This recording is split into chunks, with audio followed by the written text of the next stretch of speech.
Well, I am very pleased to have President Uribe here today with his delegation from Colombia. The relationship between the United States and Colombia has been extremely strong.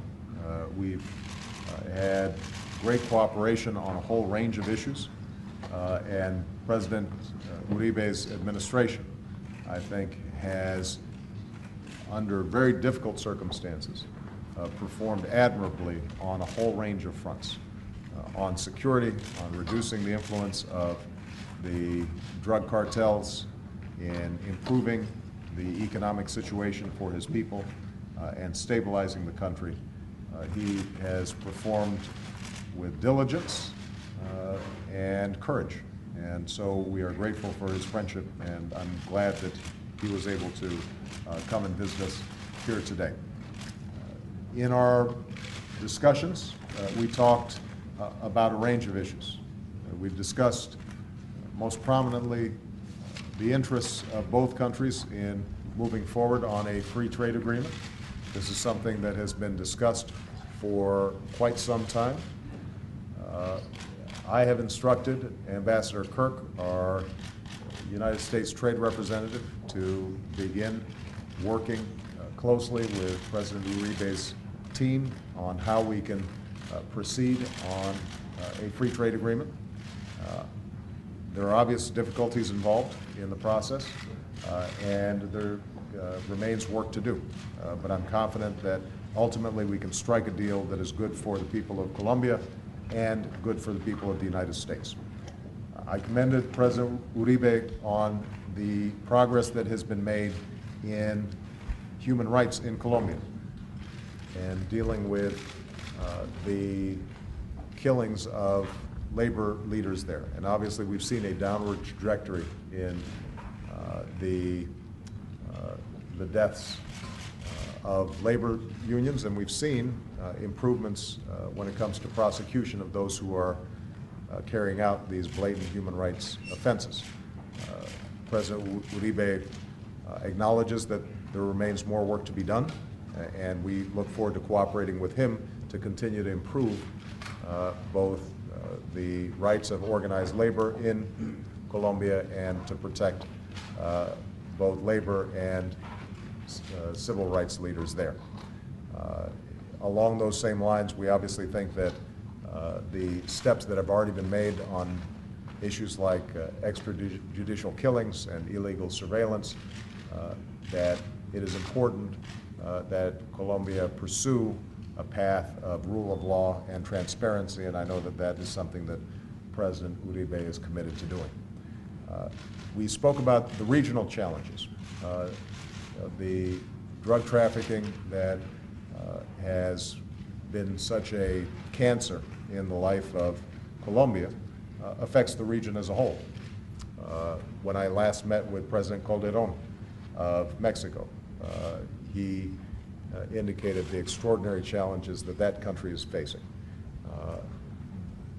Mexico and Colombia are not alone in this. Throughout the region, in Central and South America, we are seeing this problem. It's important that the United States steps up and cooperates effectively in battling the adverse effects of drug trafficking. And that includes, by the way, the United States reducing demand for drugs. We have responsibilities. We have responsibilities to reduce the trafficking of guns into the South that help strengthen these cartels and the flows of money and money laundering that at times involves not just the southern hemisphere, but also the northern hemisphere. And so looking for additional ways that we can cooperate on those issues is very important. Finally, we spoke about the fact that our relationship is much broader than simply our common enemy in the drug traffickers. We want a proactive, positive agenda for human development throughout the region and inside Colombia. And so exploring ways that we can advance clean energy cooperation, how we can advance efforts to improve child nutrition, reduce infant mortality, expand health care to ordinary people.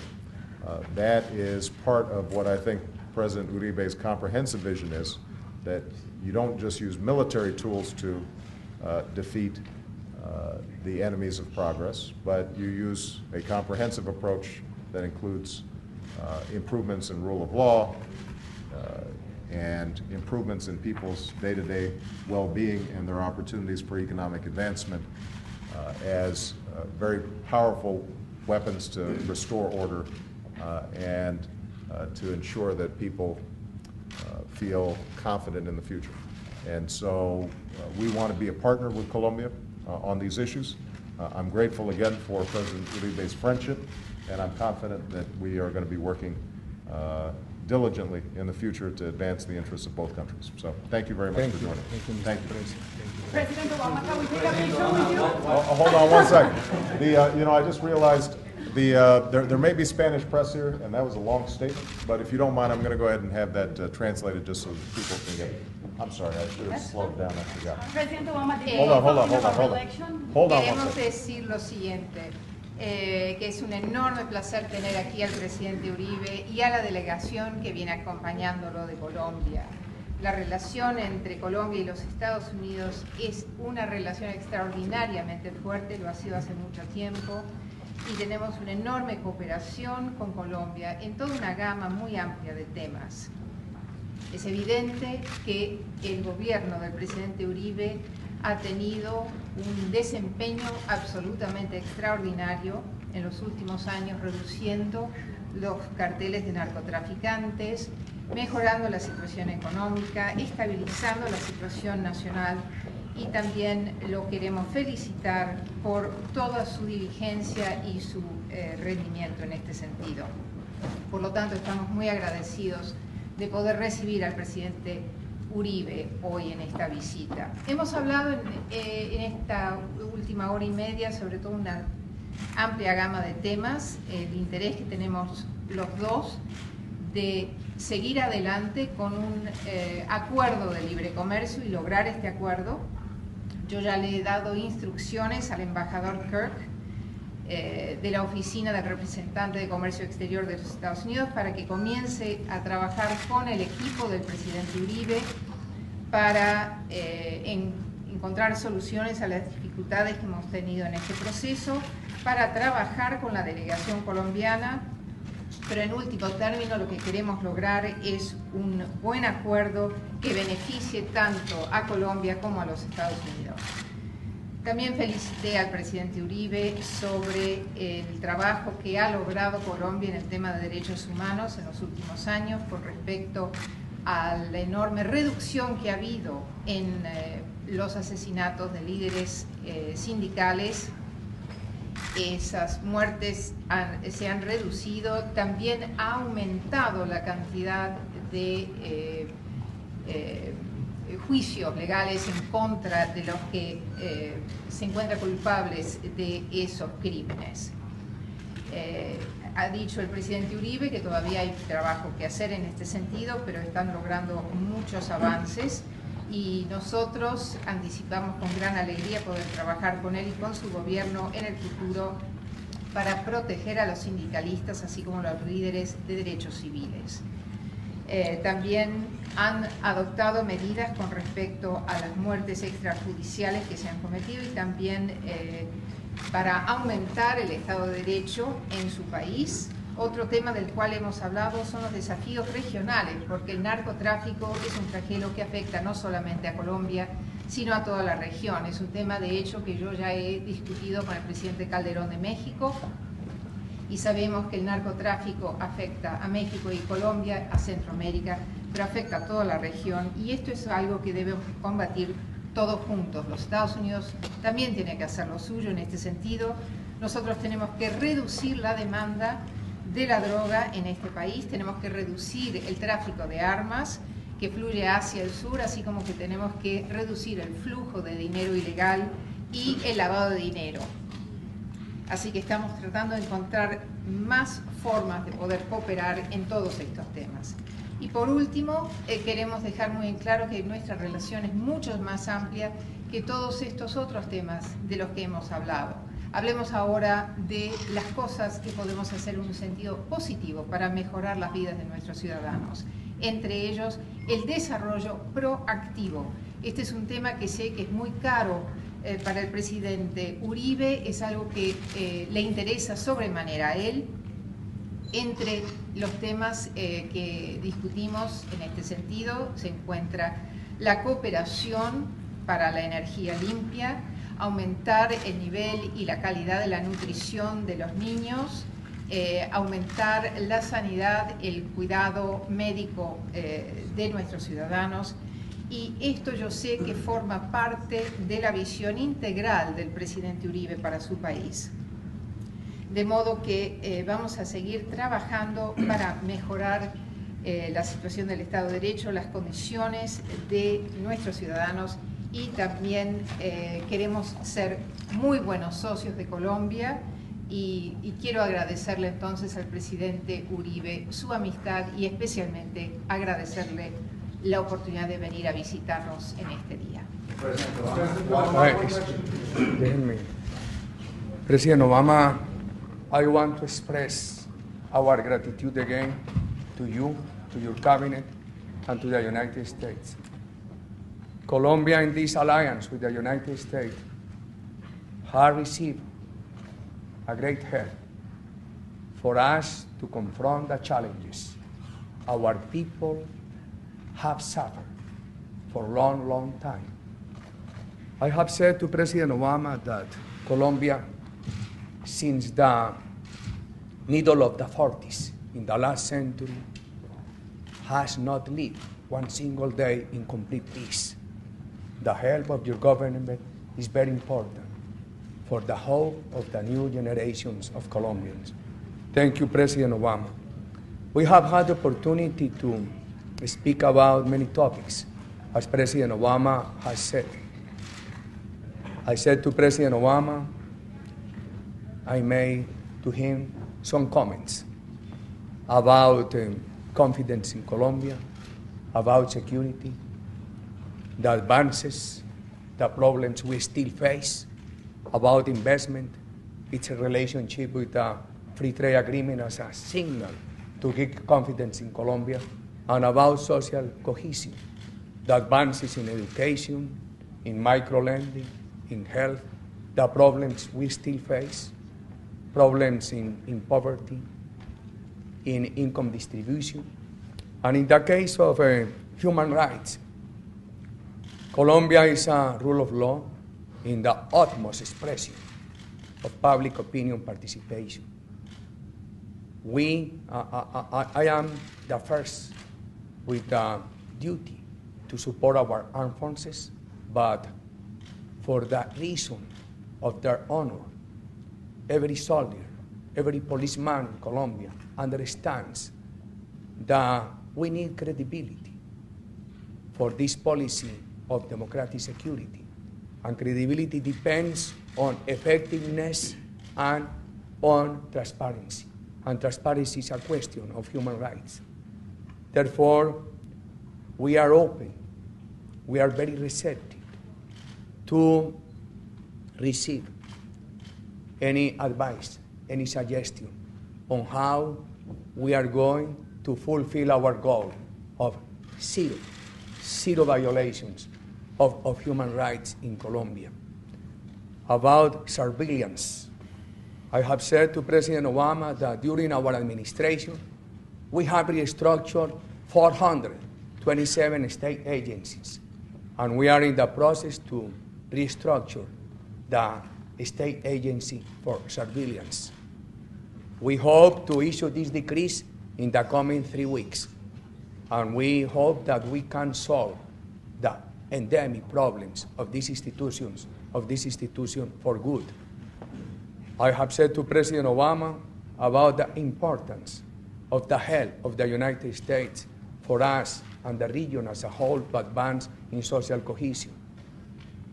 Help directly from the United States or through the multilateral banks. For instance, in education and in child nutrition, we have advanced a lot, but we lack infrastructure.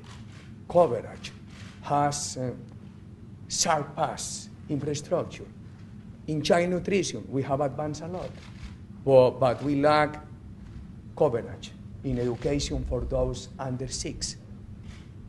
Not to mention other overhead problems, but we have all the determination to advance in security, human rights, state restructure, to advance in economics, to advance in social cohesion, and for all these aims, it is very important to have this permanent support of President Obama, of the government of the United States, of the Congress of the United States. My gratitude again, President Obama, and we are waiting for you in Colombia. Thank you. President Obama, did you talk about Hold on. We only have time for 2 questions. I'm going to call on a U.S. reporter, and then President Uribe, you can make a decision on which one of the Colombian reporters you want to call on. So Doug Palmer of Cesar Reuters. Mauricio. Right here, sir. Doug, But are you let us hold take a on, picture? please. Thank you very much. You talked about the FTA. You also talked about some of the obstacles to getting the FTA through Congress. I wonder, do you have a sense of how close Colombia is to where it needs to be in order for you to send the agreement to Congress? Is that something that could be accomplished this year? And then I also wonder if you would comment on the coup in Honduras and what additional steps the U.S. might be considering there. Well, let me first of all speak about the coup in Honduras, because this was a topic of conversation between myself and President Uribe. All of us have great concerns about what's taken place there.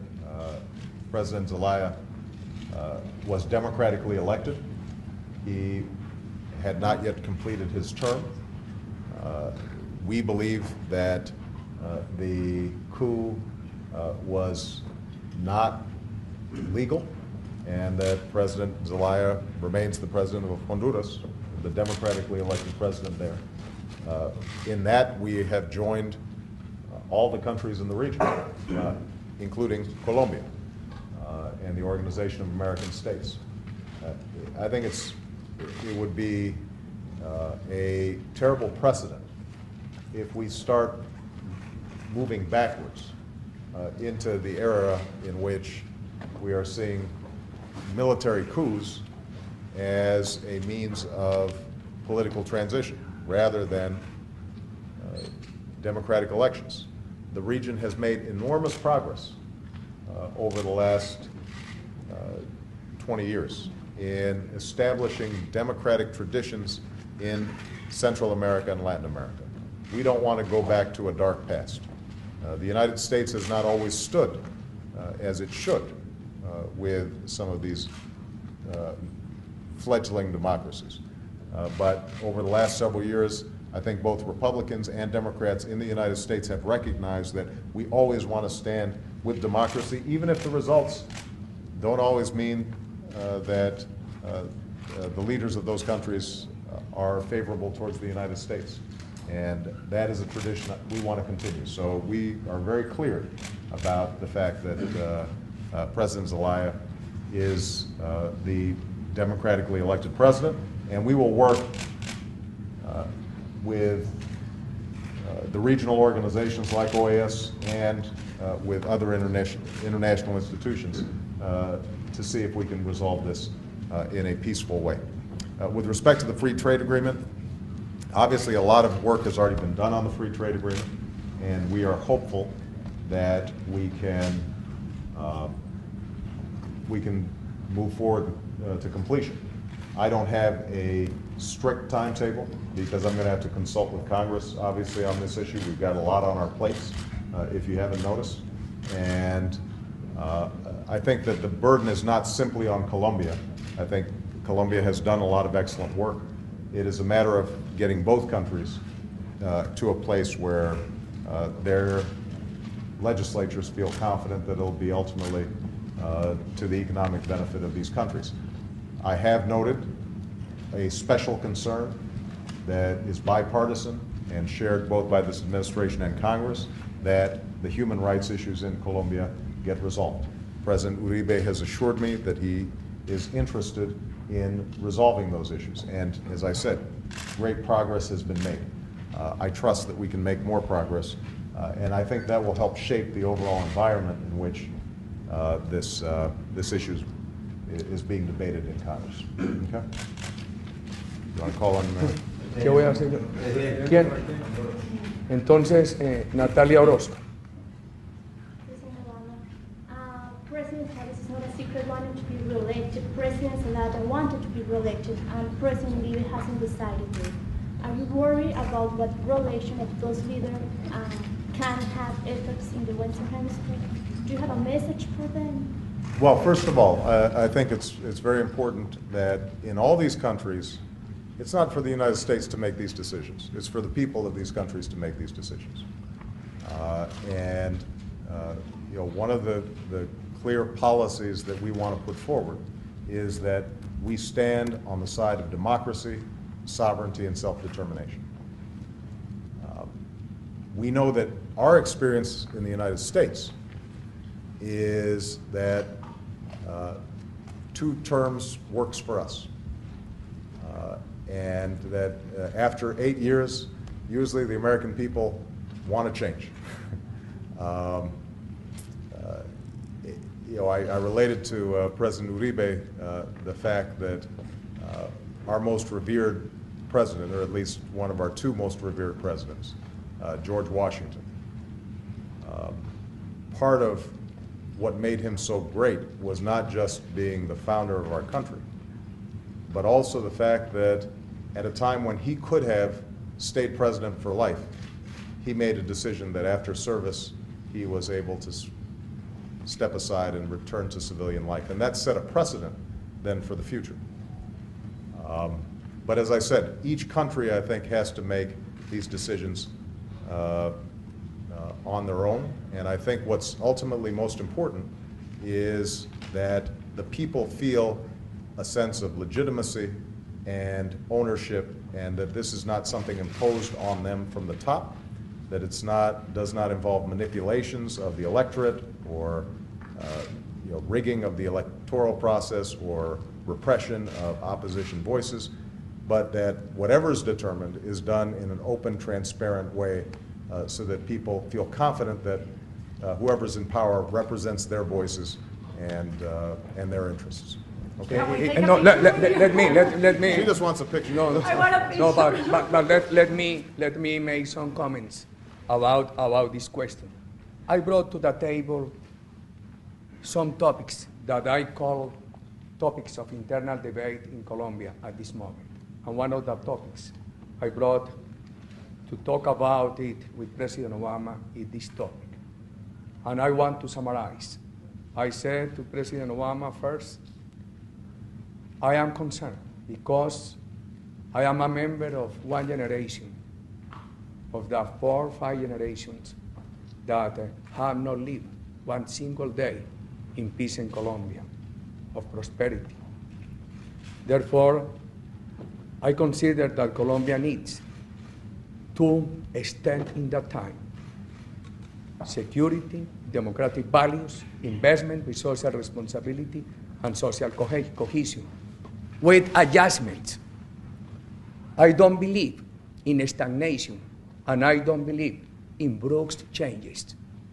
I believe in one goal, in one vision, with dynamism, with daily adjustments.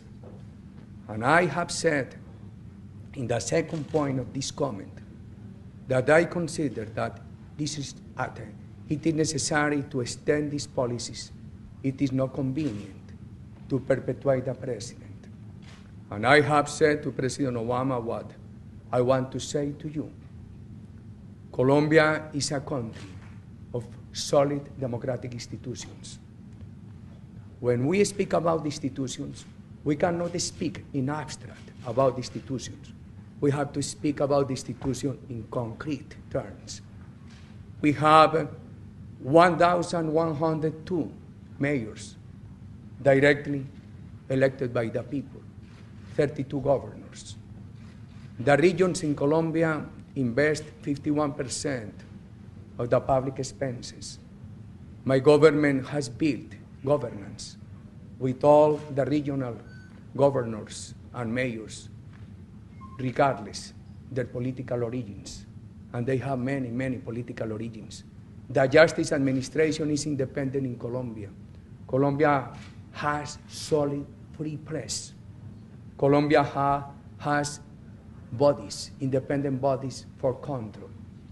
Colombia is a country with very solid institutions. I beg you, journalists, to separate the convenience or inconvenience of perpetuating the president with the qualification of our institutions. Anyway, our democratic institutions are totally solid. Well, and the other thing I should say is that if I were to serve 2 terms, I'm fairly confident that I would not have the 70% approval rating that President Uribe has. All right, thank you very much, everybody.